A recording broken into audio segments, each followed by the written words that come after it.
kembali lagi bersama kita. Halo guys, Accounting Part 2. Nah, kali ini temanya tentang inventory atau persediaan nih guys. Bener banget guys, jadi untuk teknisnya tetap kayak part 1, kita akan dapat soal yang sama dan cara bergantian untuk menjawab soal tersebut. Ketika salah satu dari kita sedang menjawab soal, maka satu orang lainnya diharuskan untuk mendengarkan musik yang keras sambil memakai headphone. Oke guys, gak usah lama-lama lagi nih. Let's go! A. What may be included under the heading of cash? Mata uang dan koin, cek yang diterima dari pelanggan tetapi belum disetorkan, kemudian mengecek akun, dan yang terakhir adalah kas kecil. Yang termasuk ke dalam uang tunai adalah yang pertama uang kertas, yang kedua uang logam, yang ketiga wesel, yang keempat cek, dan lain-lain. B. What are two methods of recording accounts receivable transactions when a cash discount situation is involved? Which is more theoretically correct? Which is used in practice more of the time? Why?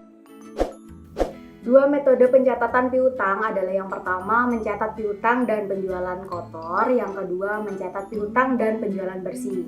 Metode bersih diinginkan dari sudut pandang teoritis karena nilai piutang pada nilai realisasi bersihnya.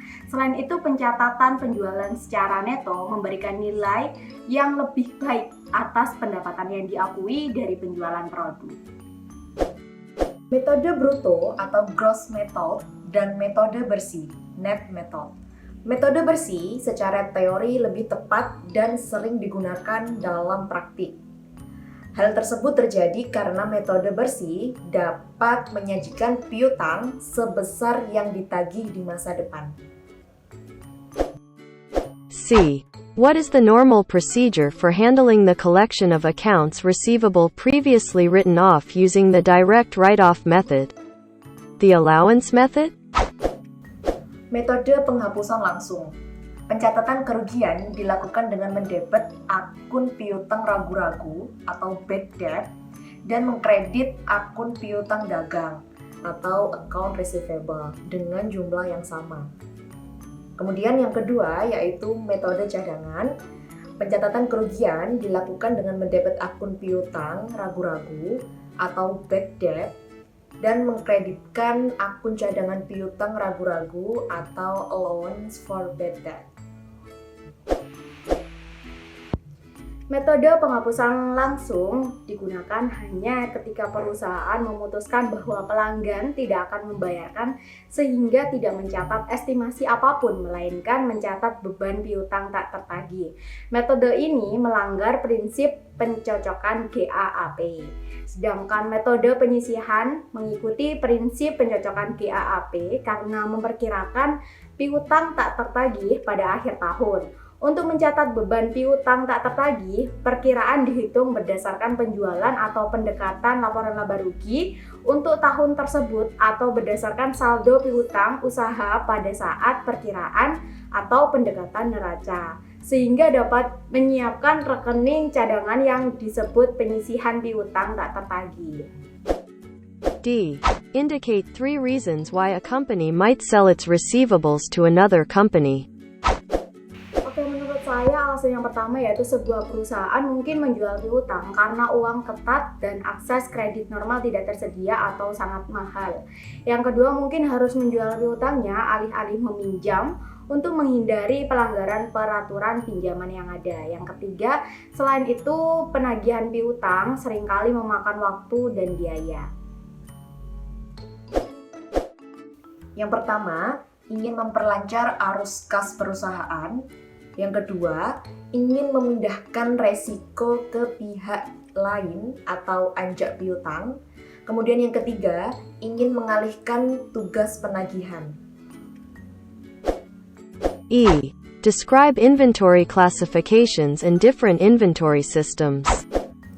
Persediaan barang diklasifikasikan sesuai dengan jenis usaha perusahaan.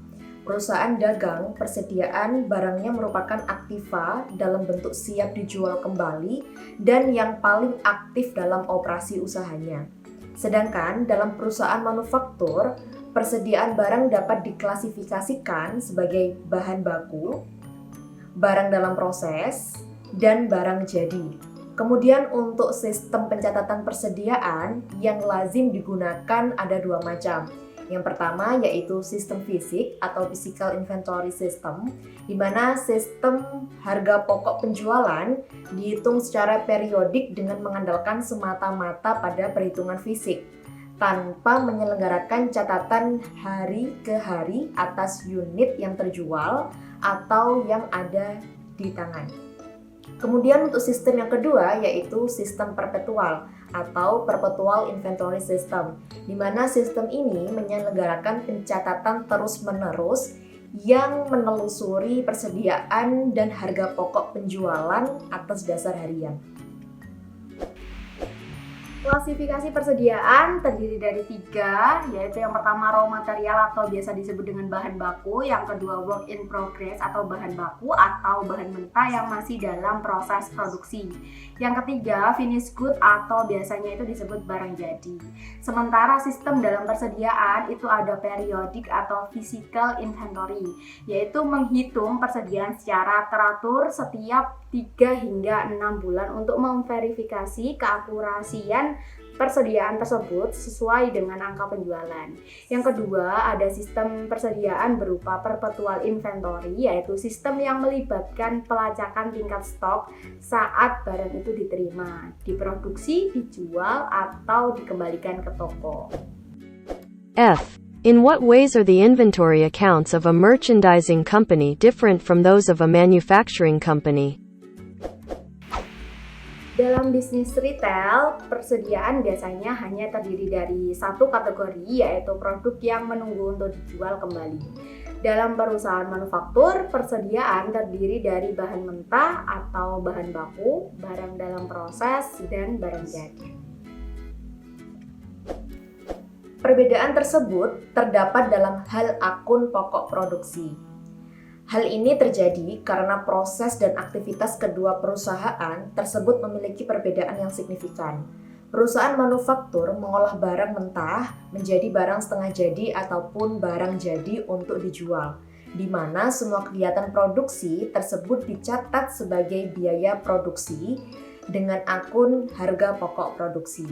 Sedangkan untuk perusahaan dagang, membeli suatu produk pada kuantitas tertentu dan kemudian langsung dijual kepada konsumen tanpa ada kegiatan produksi terlebih dahulu. G. Why should inventories be included in A. A statement of financial position and B. The computation of net income? Dalam laporan keuangan, persediaan merupakan hal yang sangat penting karena baik laporan keuangan maupun laporan laba rugi tidak akan dapat disusun tanpa mengetahui nilai persediaan.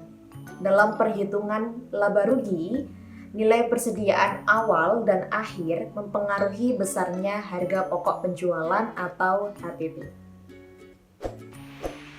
Yang A, karena persediaan adalah aset atau biaya yang belum kadaluarsa dan memiliki manfaat masa depan bagi pemiliknya, maka persediaan harus dimasukkan ke dalam laporan posisi keuangan agar posisi keuangan pemilik dapat disajikan secara wajar. Yang B, persediaan awal dan persediaan akhir dimasukkan dalam perhitungan laba bersih hanya untuk tujuan mencapai harga pokok penjualan selama periode waktu yang dicakup oleh pernyataan tersebut. Barang persediaan awal yang sudah tidak ada lagi merupakan biaya kadaluarsa untuk dicocokkan dengan pendapatan yang diakui selama periode tersebut. Sementara barang persediaan akhir adalah biaya yang belum kadaluarsa untuk dibawa ke masa depan, bukan dibebankan. H. What is the difference between a perpetual inventory and a physical inventory? If a company maintains a perpetual inventory, should its physical inventory at any date be equal to the amount indicated by the perpetual inventory records? Why? Persediaan perpetual adalah data tersedia setiap saat mengenai kuantitas dan jumlah uang dari setiap item bahan atau jenis barang dagangan yang ada. Sementara persediaan fisik adalah perhitungan fisik persediaan yang ada pada suatu titik waktu atau berkala. Perusahaan yang menerapkan persediaan perpetual masih perlu melakukan pemeriksaan catatan perpetual dengan persediaan fisik untuk menghindari barang hilang, salah penempatan maupun salah catat. Perbedaan metode perpetual dengan metode fisik adalah jika metode perpetual pencatatan persediaannya dilakukan setiap terjadi transaksi yang mempengaruhi persediaan. Sedangkan untuk metode fisik, pencatatan persediaannya hanya dilakukan pada akhir periode akuntansi melalui ayat jurnal penyesuaian.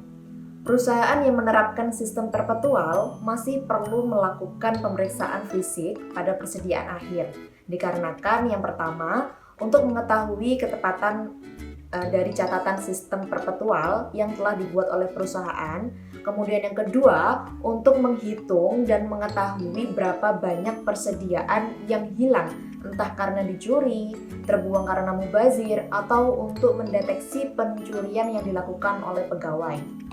Kemudian yang ketiga, untuk menguji persediaan fisik sebelum tanggal neraca, penghematan biaya bagi auditor maupun klien, dan memungkinkan klien memperoleh laporan keuangan yang diaudit lebih awal.